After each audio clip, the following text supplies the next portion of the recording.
নমস্কার, 7 EPIC news নেটওয়ার্কে আপনাদের স্বাগত। না, কোনো জলাশয় নয়, এটি গুরুত্বপূর্ণ কোনা এক্সপ্রেসওয়ের ছবি। বর্তমানে যেটি 117 নম্বর জাতীয় সড়ক। দীর্ঘদিন ধরেই অল্প বৃষ্টিতে জল জমে যায় এই রাস্তার গরফা ক্রসিং এ।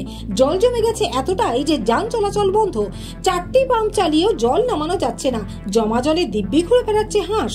গুরুত্বপূর্ণ এই রাস্তা যানজট মুক্ত করতে বছরখানেক আগে কলকাতাগামী নতুন একটি লেনের সূচনা করেছিলেন মুখ্যমন্ত্রী মমতা বন্দ্যোপাধ্যায়। কিন্তু পরিকল্পনা ছাড়াই রাস্তা তৈরি হওয়ায় এহেন সমস্যা বলে মনে করছেন স্থানীয় মানুষজন। এদিন ঘটনাস্থল পরিদর্শন করেন হাওড়ার জেলা শাসক, পুলিশ কমিশনার এবং হাওড়া পুরসভার আধিকারিকেরা। হাওড়া পুর প্রশাসক সুজয় চক্রবর্তী জানান, ওই এলাকায় একটি নিকাশি নালা রয়েছে যেটি ব্লক হয়ে গিয়েছে। দ্রুত পাকাপাকি সমস্যা সমাধানের জন্য পরিকল্পনা নেওয়া হচ্ছে। दीदी जी का धन्यवाद दूंगा कि आज उन्होंने अपने शहीद कार्यकर्ताओं को याद कर करके मुझे बुलाया।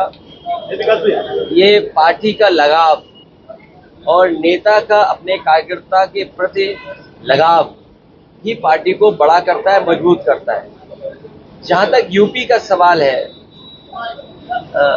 ये नफरत फैलाने वाले लोग हैं, ये नकारात्मक राजनीति करने वाले लोग हैं, समाज में नकारात्मक चीजों को फैलाने वाले लोग हैं। इससे ये कामयाब नहीं होंगे। ये लोग कोई नया नहीं कर रहे हैं और फिर क्या उम्मीद करोगे इन लोगों से जो सत्ता में अभी अभी हारे हैं, अभी कम हारे हैं। उत्तर प्रदेश की जनता इनको शून्य कर देगी, शून्य। धन्यवाद। রবিবার 21শে জুলাই গুরু পূর্ণিমা, আর বিশেষ এই দিনটিতে বেলুড় মঠে গেলেন কেন্দ্রীয় শিক্ষা প্রতিমন্ত্রী সুকান্ত মজুমদার। এদিন বেলুড় মঠে পৌঁছে অধ্যক্ষ স্বামী গৌতমানন্দজি মহারাজের সাথে দেখা করে তাকে গুরু প্রণাম সারেন। বেলুড় মঠের পক্ষ থেকে সুকান্ত মজুমদারের হাতে প্রসাদ তুলে দেওয়া হয়। পরে সাংবাদিকদের মুখোমুখি হয়ে 21শে জুলাই নিয়ে তার কটাক্ষ, তৃণমূলে পিসি ভাইপোর যা রেশারেশি চলছে তাতে আগামী দিনে দুটো 21শে জুলাই হতে পারে। রেশারেশি চলছে, একটু নিজেদের মধ্যে মনোমালিন্য চলছে যে ভাইপো তৃণমূল কংগ্রেস থাকবে না পিসি তৃণমূল কংগ্রেস থাকবে। আমি তো শুনতে পেলাম নাকি আজকে ডায়মন্ড হারবার থেকেও নাকি সেরকম লোকজন বা গাড়ি টাড়ি আসেনি। আর কী চলছে তৃণমূল কংগ্রেসের ঘরের ভেতরের ব্যাপার, সংসারের ব্যাপার তারাই বলতে পারবে। তো আমি অবাক হব না যদি আগামী বেশ কিছু বছর পরে হয়তো, এর আগে আমরা দেখেছি যে কংগ্রেসের 21শে জুলাই তৃণমূল কংগ্রেস পালন করছে আলাদা করে, আবার কংগ্রেস আলাদা করে ছোট করে পালন করে। তো আগামী দিনে হয়তো তৃণমূল কংগ্রেসেরও দুটো 21শে জুলাই হবে। শিলিগুড়ি সংলগ্ন খড়িবাড়ি ব্লকের ইন্দো নেপাল সীমান্তের পানি ট্যাঙ্কি এলাকা থেকে গ্রেপ্তার করা হলো 3 সন্দেহভাজন ব্যক্তিকে। সূত্রে খবর, ধৃতদের মধ্যে একজন সাইফুল্লাহ মোহাম্মদ ইকবাল, পাকিস্তানের খোবার পাখতুনবা জেলার বাসিন্দা, এবং বাকি দুজনের মধ্যে মন বাহাদুর থাপা, নেপালের ভোজপুর কাশীর, ও মেঘ বাহাদুর মঙ্গর, উদয়পুরের বাসিন্দা। বিপুল পরিমাণ ভারত ও বাংলাদেশের সরকারি নথি সহ ওই 3 ব্যক্তিকে আটক করে সীমান্ত সুরক্ষা বলয়ের জওয়ানরা। পুলিশ সূত্রে খবর, ধৃতদের বাংলাদেশ থেকে ভারত হয়ে নেপাল পালানোর পরিকল্পনা ছিল।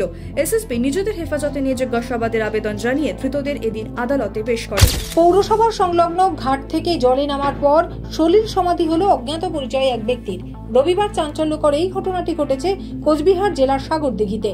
প্রত্যক্ষদর্শীদের বয়ান অনুযায়ী এদিন নেশাগ্রস্ত অবস্থায় এক ব্যক্তিকে ওই ঘাট থেকে জলে নামতে দেখা যায়।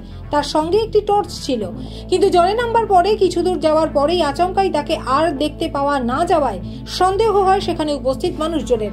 তৎক্ষণাৎ সিভিল ডিফেন্সে খবর দেওয়া হলে তারা জলে নেমে আধ ঘন্টার চেষ্টায় উদ্ধার করে ওই ব্যক্তিকে। তবে জল থেকে উদ্ধার হয় অজ্ঞাত পরিচয় ওই ব্যক্তির নিথর দেহ। পরে দেহটি ময়না তদন্তের জন্য পাঠানোর পাশাপাশি মৃতের পরিচয় জানবার চেষ্টা চালাচ্ছে কোতোয়ালি থানার পুলিশ। ঘটনা ঘিরে চাঞ্চল্য ছড়ায় সাগরদিঘি এলাকায়।